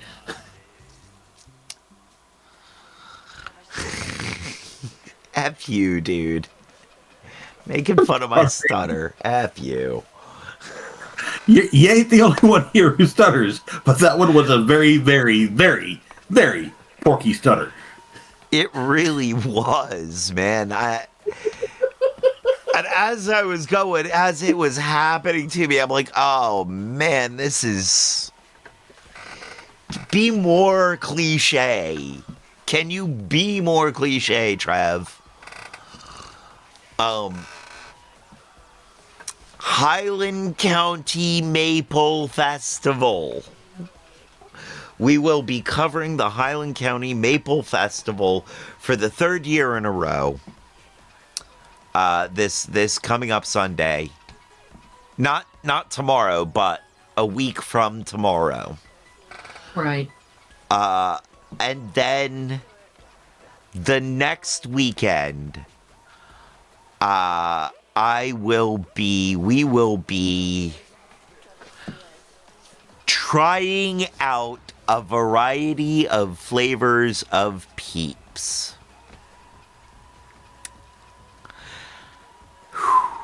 You will be trying. I will be sitting at home safely laughing. Yeah. I'll also be bruleeing Peeps. I'll go ahead and Peeps brulee. I think there's definitely at least one of the flavors that will do well as a brulee. Rice Krispie treats? Yeah, I'm thinking those would probably work. Strawberry Pop-Tart probably good. I saw some others that I'm going to go get later this week so that I can hand them all to you when you pick me up for the festival. I am very curious about Dr. Pepper Peeps Brulee. See, Dr. Pepper Peeps might actually be halfway decent. The only reason I say that is because the Dr. Pepper flavor, or flavor profile, considering how many different flavors are in it, is so strong it might drown out the base Peep flavor. It might. And as I've said before, a hot Dr. Pepper is actually quite delicious. It is. So bruleeing a Dr. Pepper Peeps might taste like a hot Dr. Pepper. Damn it, now I want Dr. Pepper gum.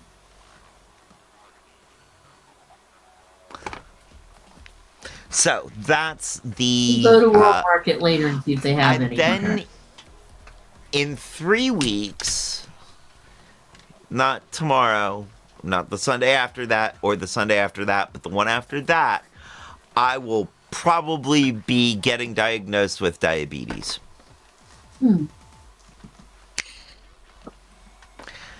I am going to be eating a whole lot of sugar over the next 2 weeks. So I'm sorry, you're going to be diagnosed with what? Yes, you didn't say the word correctly. Diabetes? Diabetes. I'm Wolf Bruno. Do you or someone you love suffer from diabetes? Children of the 80s and 90s. That ranks up there definitely amongst word pronunciations. Wash your sister sauce and the charcuterie board. Yes. Nope, we're out. We're done. I'm not taking the bait here. I am not taking the bait. We are done. Okay. Goodbye. Thank you guys for being here. Thank you everybody for being in chat. Thank you Chris in the 386. Thank you Just Me Crystal. Thank you Maddie Holmes. Yeah, thank you everyone for being in chat. Thank you all you lurkers. Much love. And now is the time on the show when I say, as they say around here, 2 up, 2 down. VA, double deuces. I'm out, y'all.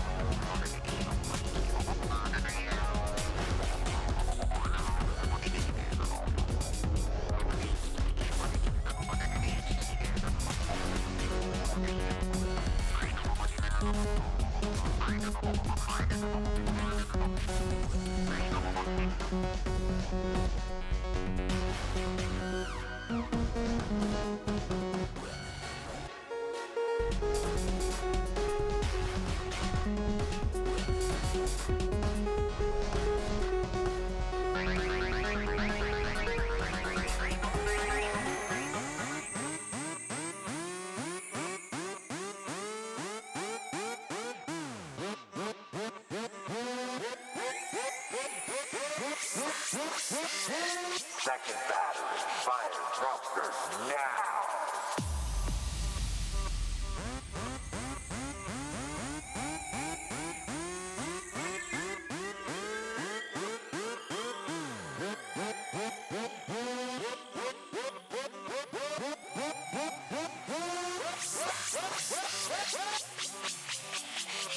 Third battery, fire thrusters now!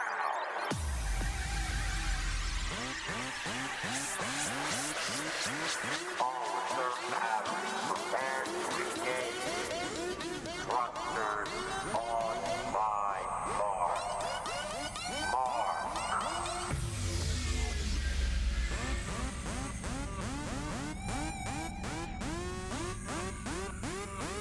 Let it rain fire.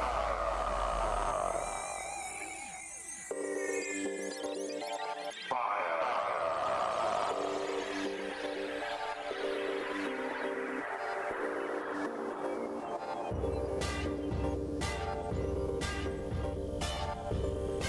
Nothing left to do but sit back and watch the fireworks play.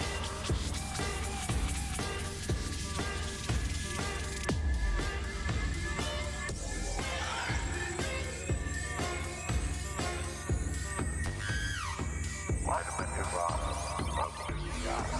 Nothing left to do but watch the fireworks play.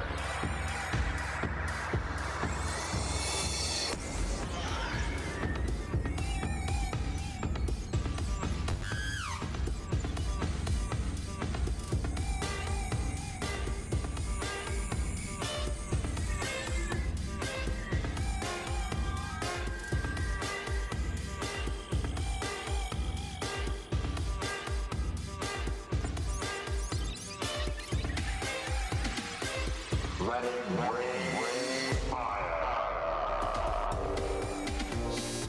Fire.